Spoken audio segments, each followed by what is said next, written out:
avez dit deux choses que j'ai trouvées très intéressantes. Vous avez parlé de racisme et vous avez parlé de réconciliation. Pourquoi est-ce que c'était important pour vous d'ouvrir vos portes aux personnes non autochtones? That was to create an understanding. Ça, c'est vraiment pour arriver Many things that à créer une meilleure compréhension like the stereotypes that we encounter. So like we're just du alcoholics, fait we're que ces unwelcome. stéréotypes qu'on voit partout, que nous sommes des alcooliques, que nous sommes des gens sur le bien-être, que ce n'est pas vrai. Donc, en invitant ces jeunes, on voulait leur montrer That's not the case. It's not who we are. que ce n'est Like pas le cas, ce people n'est that pas say qui nous sommes.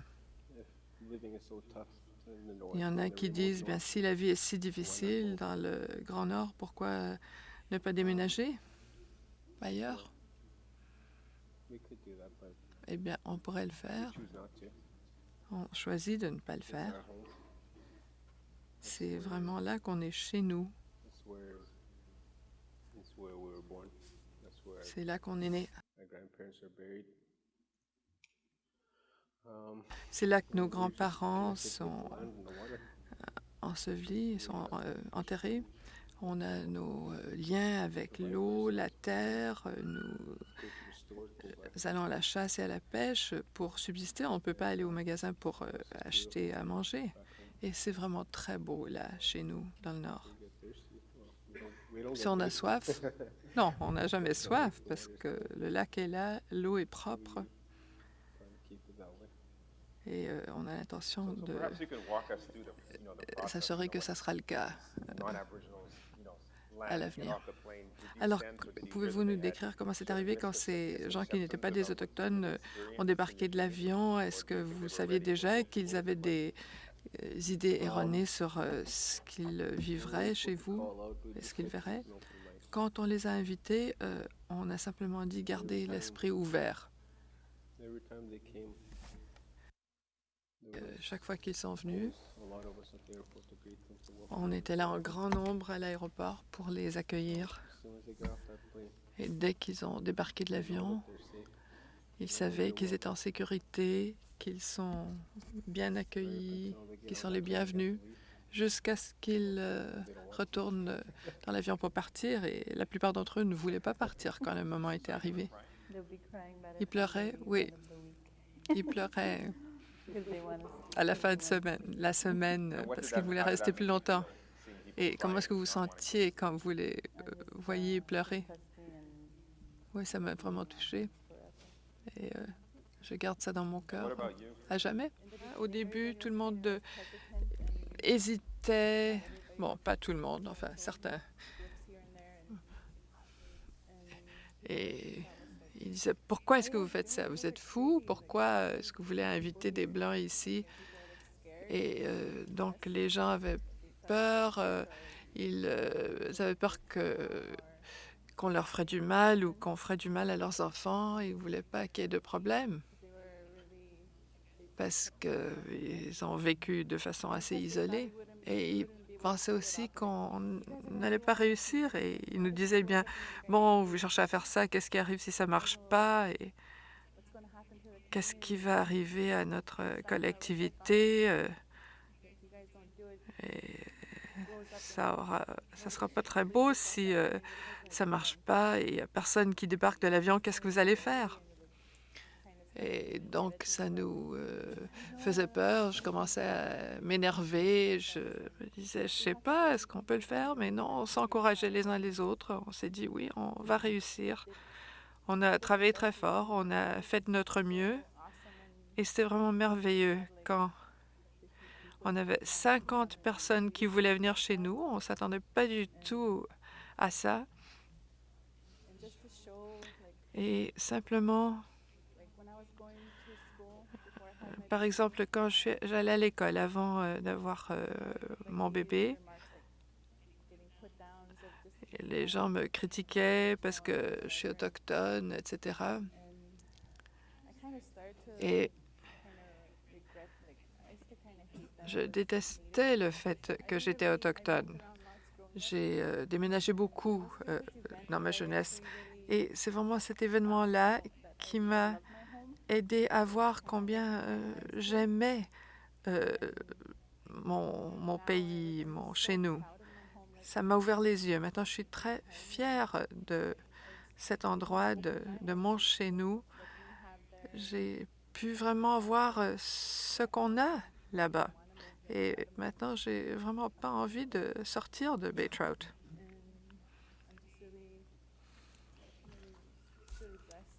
Je me sens vraiment bénie. Donc, vous avez soulevé quelque chose d'important. Vous avez parlé des stéréotypes dans les esprits des Blancs au sujet des Autochtones, mais vous avez dit aussi que beaucoup d'Autochtones vont adopter ces stéréotypes et commencer à y croire, et aussi que vos jeunes dans vos collectivités ont commencé à douter de la possibilité de réussir. Comment est-ce que vous avez trouvé la force pour surmonter ces stéréotypes et réaliser votre projet? Une fois qu'on a commencé à avoir confiance en nous-mêmes, en notre projet, on a décidé d'y croire, c'est parti. Une fois qu'on ne se souciait plus de ce que les autres disaient. C'est là qu'on a commencé et continué à y travailler. Après le premier événement, la première réunion, comment est-ce que vous vous sentiez? On était aux anges pendant des semaines et ensuite,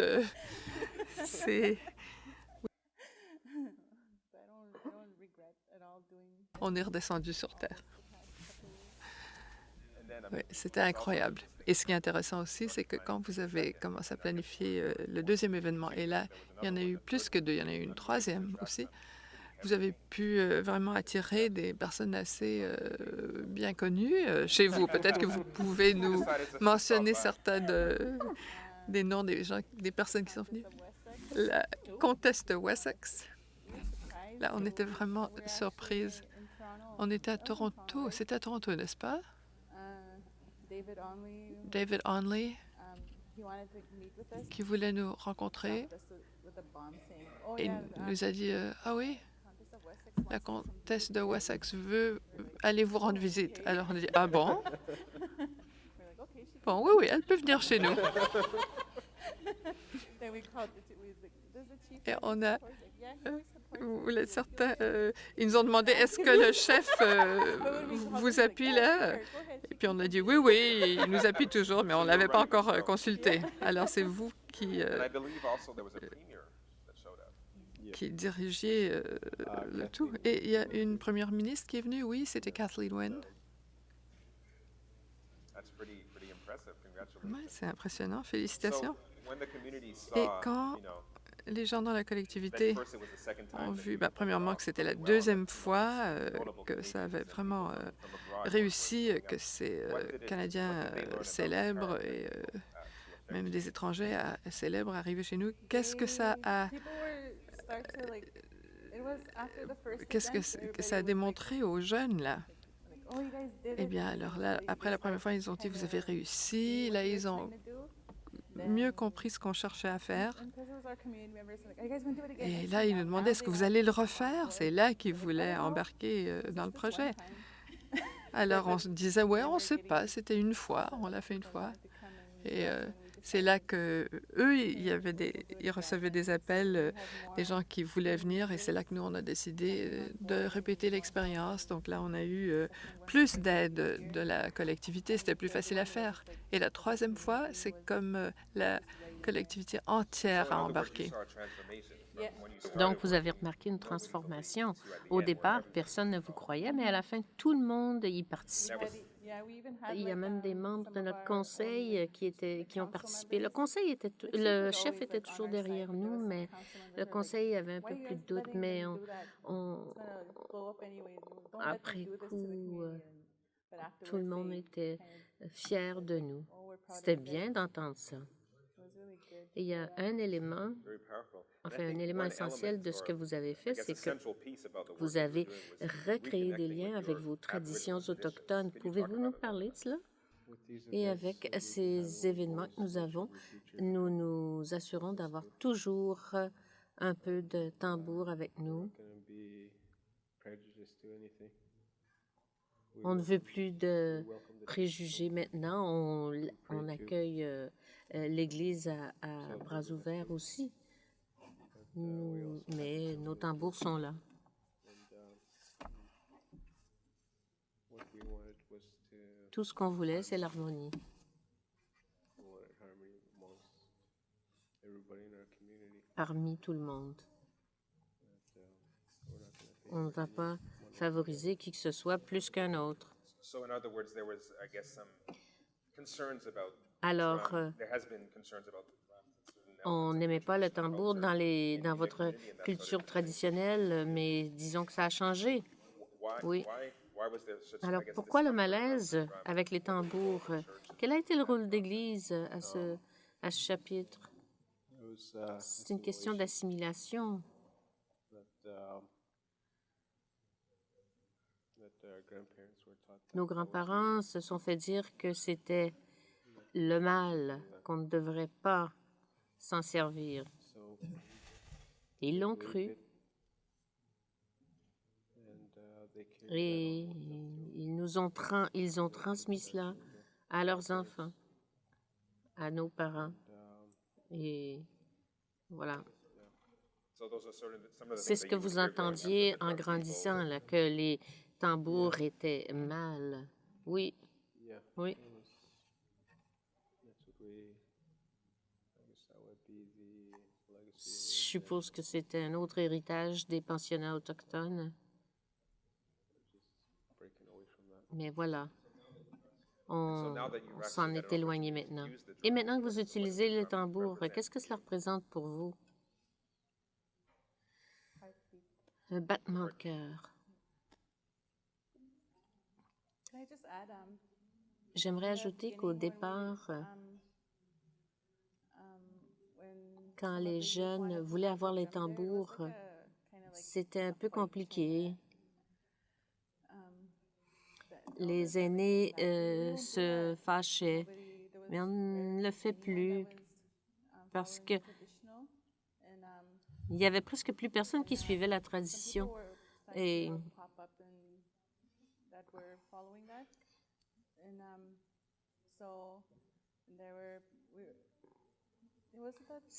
est-ce qu'on a pu utiliser les tambours la première fois? Pas au départ, mais vers la fin, hein, oui. Mais il a fallu... Moi, personnellement, je vais à l'église.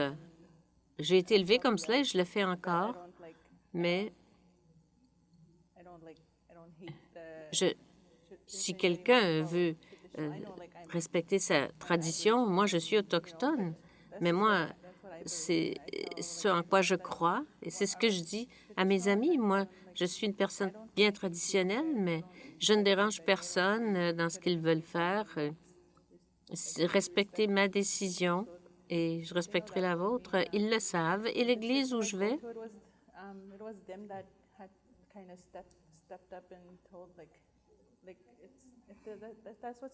l'église a dit, ben, si ça peut les aider, pourquoi pas? Alors, une fois qu'un groupe de l'Église a dit cela, les autres ne pouvaient pas riposter. Alors, quand on avait des cercles aussi, notre groupe paroissial avait une école aussi.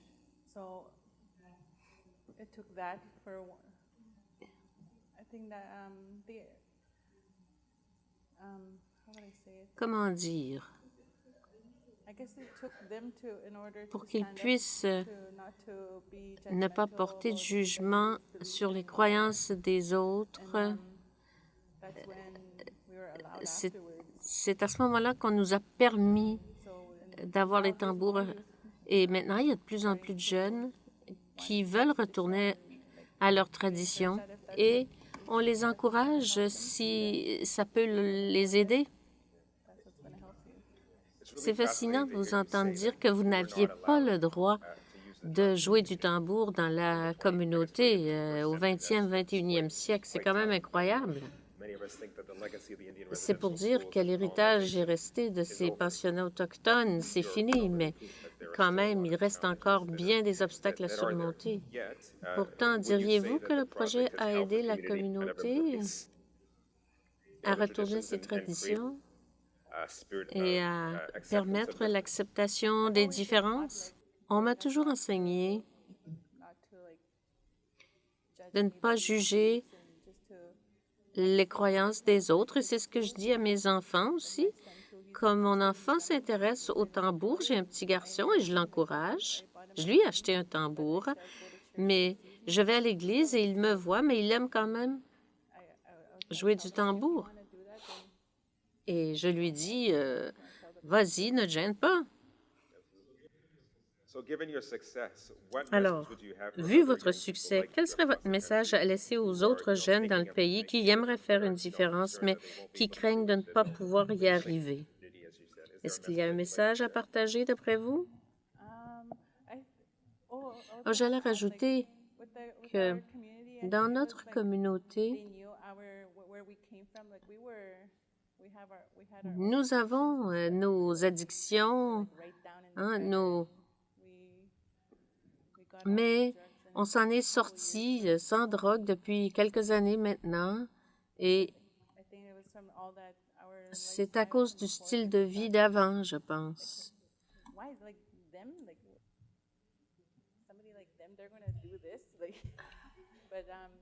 Mais si vous croyez, quand on croit en soi, on peut faire n'importe quoi. C'est ça que j'ai appris. Peu importe les horreurs de mon passé, c'est fini et maintenant je crois en moi. Ce que j'ai dit avant,